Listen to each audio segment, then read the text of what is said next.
नमस्कार, मैं हूं आदर्श कुमार गुप्ता। आप देख रहे हैं रेड 7 न्यूज। वृंदावन बांके बिहारी आजकल ज्यादा ट्रेंडिंग में चल रहे हैं जब से सरकार ने कॉरिडोर बनाने का फैसला लिया है। सुप्रीम कोर्ट का फैसला आ गया है। उत्तर प्रदेश सरकार वृंदावन स्थित ऐतिहासिक बांके बिहारी मंदिर के आसपास एक भव्य कॉरिडोर का निर्माण करना चाहती है। इस परियोजना का उद्देश्य श्रद्धालुओं को बेहतर सुविधाएं प्रदान करना है।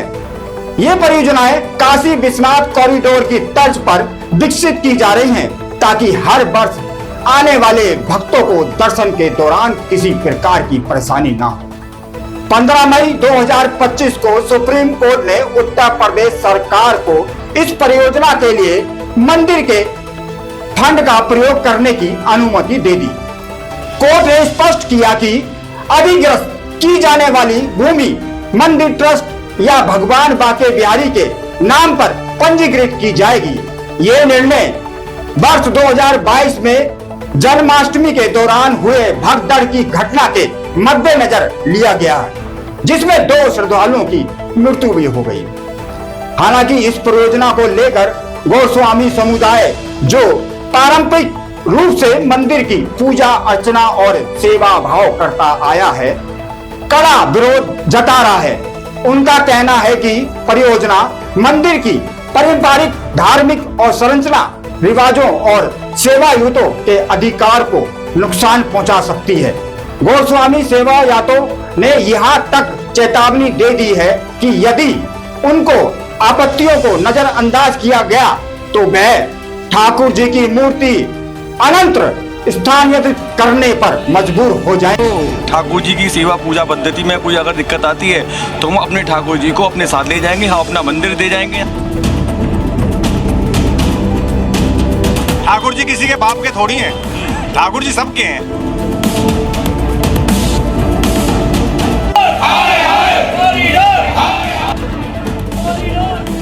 सरकार ने इस परियोजना के संचालन, देखरेख और निर्णय प्रक्रिया के लिए 18 सदस्य श्री बांके बिहारी मंदिर न्याय का गठन किया है।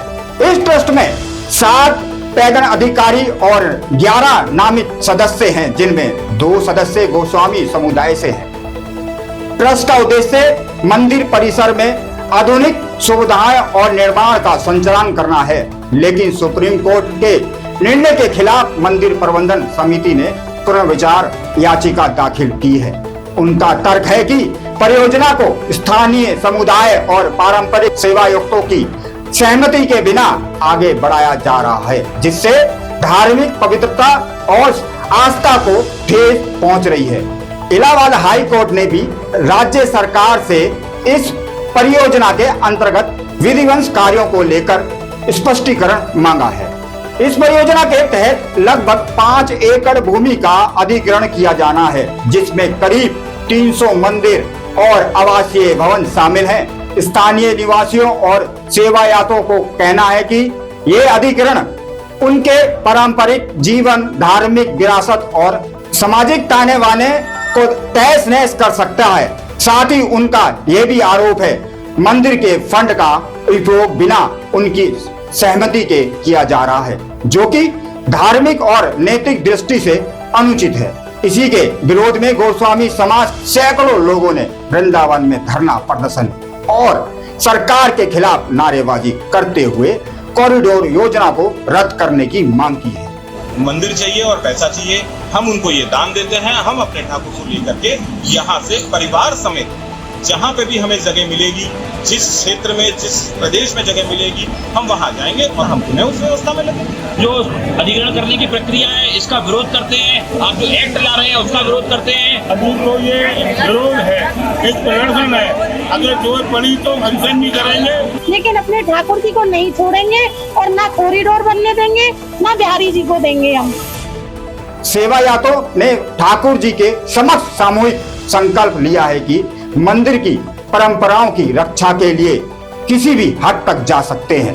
इस मुद्दे पर वृंदावन के सांसद और अभिनेत्री हेमा मालिनी ने बयान देते हुए कहा है, मुझे बहुत खुशी हुई कि सुप्रीम कोर्ट ने आदेश दे दिया है बांके बिहारी कॉरिडोर बनाने के लिए। ये बहुत दिनों से इंतज़ार कर रहे थे क्योंकि जैसे दिन ब दिन भीड़ बढ़ती है बांके बिहारी जी को देखने के लिए और देख नहीं पाते हैं, कुछ न कुछ हादसा हो जाता है, इससे बड़ा दुखी समाचार बार बार सुनने को मिलता है। I was also very upset, बहुत दुखी थे हम कि क्या किया जाए, और फाइनली अभी हो गया है, तो इससे सबको फ़ायदा ही होने वाला है। ये जो कॉरिडोर बनेगा तो बहुत फ़ायदा होगा सारे दुकान वालों को, जो घर बना के बैठे हैं, जो रेंट में बैठे हैं, उन लोगों को भी सबका फ़ायदा होने वाला है। वो समझ नहीं पा रहे हैं, सबको कोई ना कोई भड़काते हैं कि आपको कुछ नहीं मिलेगा, सब खत्म हो गया, आपको भगा देंगे यहाँ से, ऐसा सब बोलना गलत बात है। ऐसा थोड़ी हमारे योगी जी करेंगे। हमारी सरकार जो है इतनी अच्छी सरकार है, सबको देखते हुए काम करते हैं, तो ये कॉरिडोर से सबका फ़ायदा होगा, इंक्लूडिंग द गोस्वामी जो मंदिर का देखभाल करते हैं, मंदिर में जो पूजा पाठ करते हैं, उनको भी फ़ायदा है। प्लस जो आदमी लोग आएंगे देखने के लिए मंदिर को, तो उनको भी एक कंफर्टेबल एक दर्शन होना चाहिए ना। ऐसा थोड़ी मारपीट धक्का धुक्की में दर्शन क्या होता है। आप लोग कितने दूर दूर से आते हैं बांके बिहारी को देखने के लिए, बेटा पीसफुली आके बैठो, देखो, आंख बंद करके उनको स्मरण करो, और आपको जो बात करना है भगवान से वो भी बात करो, उतना तो टाइम होना चाहिए। ऐसा नहीं होता है, बांके बिहारी जाते ही ऐसा लगता है कि वो कुछ बैटल फील्ड युद्ध क्षेत्र में पहुंच गए, मारा मारी धक्का धुक्की, छोटे छोटे बच्चे, औरत, मैंने बहुत कहानियां सुनी हैं, सब बहुत अच्छा नहीं है, इतना बड़ा दुखी हो जाती थी क्या हो रहा है। दिनेश शर्मा ने मुख्यमंत्री योगी आदित्यनाथ को अपने खून से चिट्ठी लिखकर परियोजना को लेकर भावनात्मक अपील की है। उन्होंने क्या कहा है, आइए जानते हैं। और मैं श्री कृष्ण जन्मभूमि मंदिर मथुरावाला केस माननीय प्रयागराज हाईकोर्ट में लड़ रहा हूँ। आज हमने बड़े दुखी मन से माननीय मुख्यमंत्री योगी जी को अपने खून से पत्र लिखा है और प्रार्थना की है कि मंदिर वृंदावन में बांके बिहारी जो कॉरिडोर बन रहा है, उस कॉरिडोर में यहाँ के ब्रजवासियों की, मंदिर के सेवायतों की दुकानें हैं, मकान हैं, यदि उन पर बुलडोजर चलेगा तो वो बेरोजगार हो जाएंगे। हमारी सरकार से मांग है कि उनको भरपूर मुआवजा दिया जाए और उनको दुकान और मकान का स्थान उसी कॉरिडोर में दिया जाए, जिससे वो बेरोजगार ना हो। अब सवाल यह है कि क्या सरकार इस परियोजना में विकास और आस्था के बीच संतुलन बना पाएगी? क्या ये टकराव और गहराता चला जाएगा? जय हिंद, जय भारत, वंदे मातरम।